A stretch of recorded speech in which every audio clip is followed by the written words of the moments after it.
नमस्कार दोस्तों।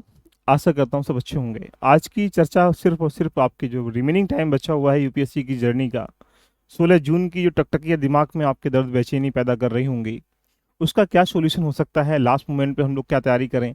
आपके लिए लगभग फाइनल 20 डेज बचे हुए हैं। इसमें क्या एक प्रकार से कह सकते हैं कि आपकी तैयारी होनी चाहिए। सापेक्ष में जीतने के लिए कुछ भी करेंगे। जो रिमेनिंग टाइम बचा हुआ है, इसमें हम क्या करें जिससे कि हम ज़्यादा आउटपुट निकाल पाएँ। साथ में आखिरी मौका सफलता के लिए, क्योंकि ये जो वर्ड है 1 साल बाद फिर दोहराया जाएगा। आपको फिर फील होगा कि तैयारी पूर्ण नहीं है, मॉक टेस्ट में नंबर कम आ पा रहे हैं, रिवीजन नहीं हो पाया है। ये बहुत सारी जो गाथाएं हैं ये अगले साल भी निकल के आ जाएंगी। लेकिन क्या स्टडी प्लान होना चाहिए एवरी स्टूडेंट का, इसका डिस्कशन करेंगे। जैसा आप जान सकते हैं कि 16 जून की टकटकियाँ आपके सिर में हर जगह दर्द पैदा कर रही होंगी। स्वाभाविक सी बात है, 16 जून का एग्जाम एक कहना कि लंबे वर्षों की आपकी तपस्या है। जैसे किसी मकान को बनाते हैं, उसको डिजाइन करने के बाद जब उसको सुशोभित तरीके से सजा लेते हैं तो बाद में उसको बड़ा मजा आता है देखने में। ऐसे ही आपने लंबे समय से जो तैयारी कर रहे थे, अब उसका आपको कहीं ना कहीं आउटपुट निकालने के लिए आपको 16 जून को अपने एग्जाम सेंटर पर पहुंचना है। अब आपके पास मान के चलें कि लगभग 20 दिन बचे हुए हैं। इस 20 दिन की तैयारी को कम से कम कई स्लोटों में कन्वर्ट कर लें। पहली बात तो एक स्लोट में कन्वर्ट ना करें। मैं आपको एक हिंट्स दे दूं। इस तैयारी का डाटा रेडी करने के लिए आप पहले नंबर पे तो लगभग जो स्टार्टिंग, आज अगर हम लोग बात करेंगे, लगभग 23 के अलावा 24 जून से हम लोग कहानी को स्टार्ट कर लेते हैं। तो ये कह सकते हैं कि 24 मई से अगर हम लोग देखें तो स्टार्टिंग के 3 से 4 दिन का स्लॉट सेट करें कि 3 से 4 दिन मुझे क्या रिवीजन करना है। उस रिवीजन में जो आपको सबसे बेस्ट सब्जेक्ट लगता है, जो आपने रेडी कर रखा है, आपको उसमें अच्छी परफॉर्मेंस कर सकते हैं। यूपीएससी प्रीलिम्स करने के लिए कुछ एरिया डिफाइन करने होते हैं, जैसे लाइक किसी का पॉलिटी अच्छा होगा, किसी का ज्योग्राफी अच्छा है, किसी का इकोनॉमी अच्छा है। तो सबसे पहली प्रायोरिटी उनको दे दीजिएगा जो आपका सब्जेक्ट अच्छा है, उसमें क्या करिएगा, रिविजन करिएगा। तो आपके सामने ही निकल के आता है कि सबसे पहले 3 से 4 दिन रिविजन करिएगा। फिर नेक्स्ट 3 से 4 दिन का टाइमिंग सेट कर लो कि जो सेकंड सब्जेक्ट है जिसपे आप थोड़ा सा अच्छा कर पाते हैं अकॉर्डिंग टू फर्स्ट वाले के, आप उस पर प्रयास करिएगा।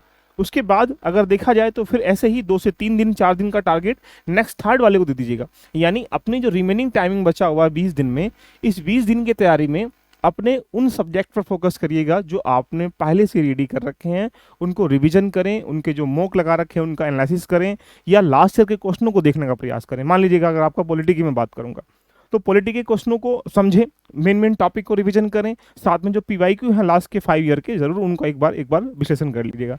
तो एक प्रायोरिटी तो आप इसको फॉलो करिएगा। दूसरा, अपनी तैयारी को एक दिन में एक सब्जेक्ट, 2 सब्जेक्ट और 3 सब्जेक्ट में कन्वर्ट कर लें। यानी सपोज डेट आप पॉलिटी पढ़ रहे हैं, 1.5-2 घंटे का टाइम दीजिएगा, हिस्ट्री पढ़ रहे हैं, ज्योग्राफी पढ़ रहे हैं, यानी एक सब्जेक्ट पे काम ना करें डेली बेसिस पर। डेली बेसिस पर 3 सब्जेक्ट पे, 2 सब्जेक्ट पे काम करिएगा। इसके साथ करंट अफेयर को डेली बेसिस पर पढ़िएगा। आप पीवाई को डेली बेसिस पर आधा घंटा देखिएगा। आपने जो टेस्ट लगाए हैं उनका एनालिसिस करिएगा। यानी अगर आपने मान ली 10, 15, 20 टेस्ट जो भी लगाए होंगे, अगर उनका लास्ट ईयर टाइम में एनालाइज कर लेंगे तो उनके टॉपिक जो है आपके रेडी हो जाएंगे। क्योंकि एनालाइज करने से क्वेश्चन बेशक रेडी ना हो, क्योंकि मॉक टेस्ट में जो क्वेश्चन आते हैं वो एग्जाम में नहीं आने वाले, लेकिन हम ये फील कर लेते हैं कि ये टॉपिक हमारा रेडी है या नहीं रेडी है। इसीलिए डेली बेसिस पर 4 से 5 टास्क रखिएगा। इसके साथ अगर आपका सी सेट कमजोर है तो सी सेट को बिल्कुल इग्नोर ना करें। इस सी सेट के लिए अगर मैं कहूंगा तो लास्ट ईयर के जितने पेपर हैं 10 साल के, उनका विश्लेषण कर लें। कंप्रीहेंशन कोई नया नहीं पढ़िएगा। जो मॉक टेस्ट में कंप्रीहेंशन होते हैं बड़े टफेस्ट होते हैं, यानी एग्जाम्पल बेस पे आप वहाँ डिमोटिवेट हो जाएंगे। इसलिए लास्ट ईयर के जितने कंप्रीहेंशन है कम से कम 18 से लेकर 23 के बीच के, उनको जरूर अभ्यास कर लें। साथ में जो भी नंबर सिस्टम है, मेन टॉपिक है, परसेंटेज है, प्रॉफिट लॉस डिस्काउंट है, या फिर टाइम एंड वर्क है, टाइम एंड बाकी जो भी डिस्टेंस है, इन सब के टॉपिकों के लास्ट ईयर में जो आए हुए हैं उनको अभ्यास कर लीजिएगा।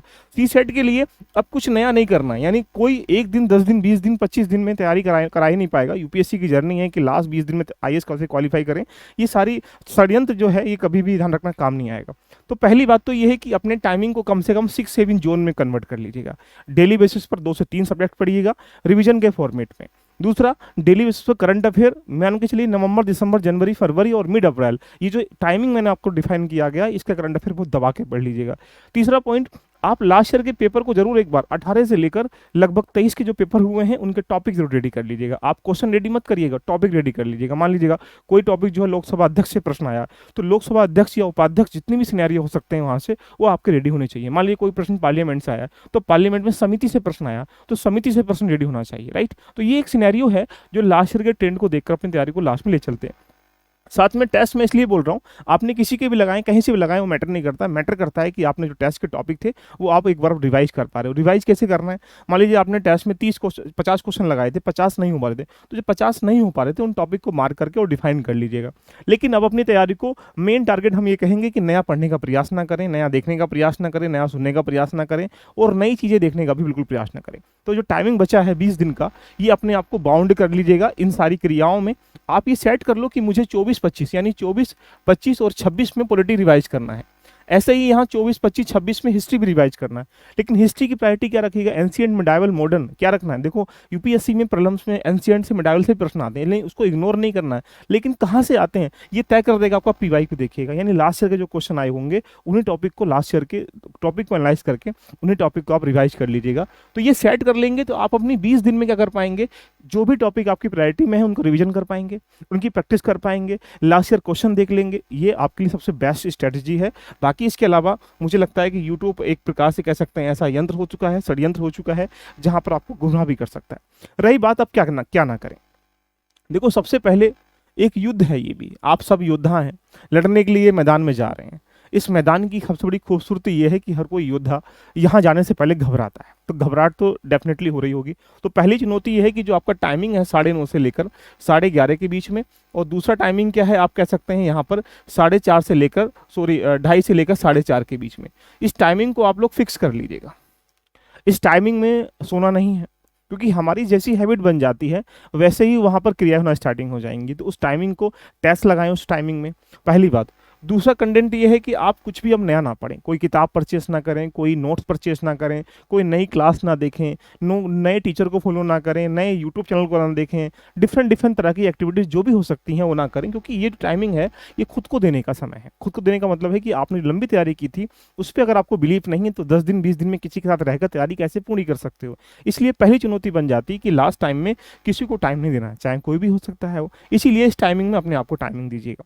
तीसरा पॉइंट बन जाता है कि अपने टाइम शेड्यूल को कोशिश करिएगा कि कम से कम 6 से 7 पार्टों में कन्वर्ट कर ले। इसका मतलब ये रहा कि 12-13 जितना घंटे पढ़ सकते हो, अबव 10 आवर, 10 घंटे से ऊपर जाइएगा, नीचे मत जाइएगा। 10 घंटे एवरेज का मतलब है कि आपको 15 घंटे पढ़ाई के आसपास गुजारना पड़ेगा। यानी इस 20 दिन को अगर आप 12 घंटे पर डे पढ़ते हैं तो यानी 240 घंटे बन जाते हैं। 240 घंटे में वो कोर एरिया रिवाइज कर पाएंगे जो एग्जाम के लिए काफी इंपॉर्टेंट बन जाता है। तीसरा पॉइंट। फोर्थ पॉइंट की अगर हम लोग बात करेंगे, इस समय नॉर्मली बात है कि मौसम भी चेंजिंग हो रहा है, यूपीएससी के साथ साथ इस बार भी आपकी परीक्षा लेता है, तो लगातार डिहाइड्रेशन या बहुत सारी ऐसी लू चलना ये घटनाएं देखने को मिल रही होंगी। तो हेल्थ पर विशेष ध्यान रखिएगा। हेल्थ विशेष ध्यान रखेंगे तो आप जितना एक्टिव रह पाएंगे, जितना एनर्जेटिक रह पाएंगे, उतना अच्छा आउटपुट निकाल पाएंगे। आप समझने का प्रयास इसलिए करिएगा अगर आपके अंदर एनर्जी है तो वहां पर जाकर आप क्या हो, डिमोटिवेट। डिमोटिवेट एक ऐसा वर्ड है कहीं ना कहीं से भी घूम के आ सकता है, इसलिए वो हेल्थ से भी आ सकता है। लास्ट टाइम पे आपकी तबियत खराब हो जाए तो आपका 1 साल बर्बाद हो जाएगा। आप चाहते हैं बर्बाद होना तो आप कुछ भी करिएगा, लेकिन अगर नहीं चाहते हैं तो अपने नॉलेज को सही जगह यूज करने के लिए आपको अपनी हेल्थ पर, डाइट पर, इन सब पे मेंटेन रखना है। ये मेंटेन रखने का एक ही रास्ता है कि आप उसको लिक्विड फॉर्मेट में ज़्यादा कन्वर्ट करिएगा। क्योंकि ज़्यादा आप कह सकते हैं कि एनर्जी ड्रिंक लीजिएगा। एनर्जी ड्रिंक का मतलब ये नहीं कि दारू पीनी है, इसका मतलब ये रहा कि एनर्जी चीज़ों को खाना, राइट। तो ये बहुत सारी बातें हैं जो फॉलो करनी है। अब आपको खुद पता है कि 20 दिन में क्या करना है। अंतिम निचोड़ अगर मैं बताऊंगा तो 20 दिन में क्या करना है सब योद्धा जानता है।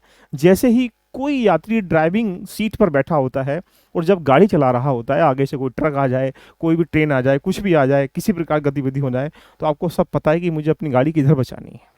क्योंकि उस समय ना तो तुम्हारे कोई साथ होता है, तो इस समय आप ड्राइविंग सीट पर बैठे हुए हैं अपनी सपनों की और अपनी गाड़ी को भगा रहे हैं। इसके भगाने का एक ही रास्ता है कि आपको पता है कि मुझे किधर जाना है, लेकिन फिर भी अपनी गाड़ी को गलत रास्ते पर मत मोड़ लेना। क्योंकि ये जो 20 दिन है ये तय करेंगे कि आपने किस तरीके से चीज़ों को रिकॉल कर पाएँ, रिवाइज कर पाए हैं, या प्रैक्टिस कर पाए हैं, रिविजन कर पाए हैं। इसके लिए मैं आपके सामने आज शाम को लेके आ रहा हूँ 8 बजे, जो सबसे महत्वपूर्ण सेशन है। टॉपिक वाइज एनालाइज हम लोग करेंगे यहाँ पर। Polity, history, geography, economy core area है।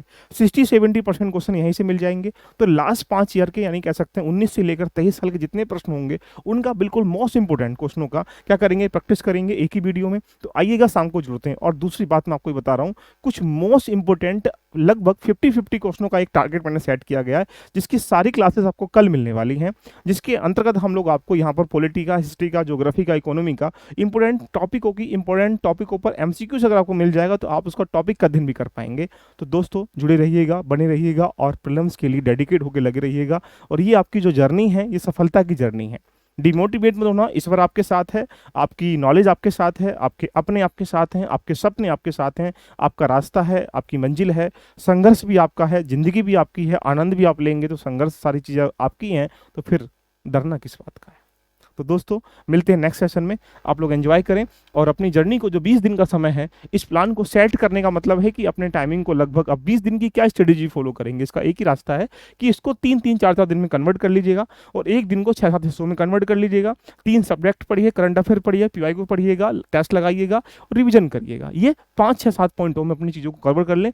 24 घंटे का यूटिलाइज ऐसे कर लीजिए, ध्यान रखना आप किसी भी चीज़ को भेजते हुए पॉइंटों में काउंटिंग करते हैं, राइट। तो ऐसे ही आपके पास जो समय है 20 दिन का, ये पॉइंटों में काउंटिंग होना चाहिए। Love you, all the best, love you, bye bye, take care.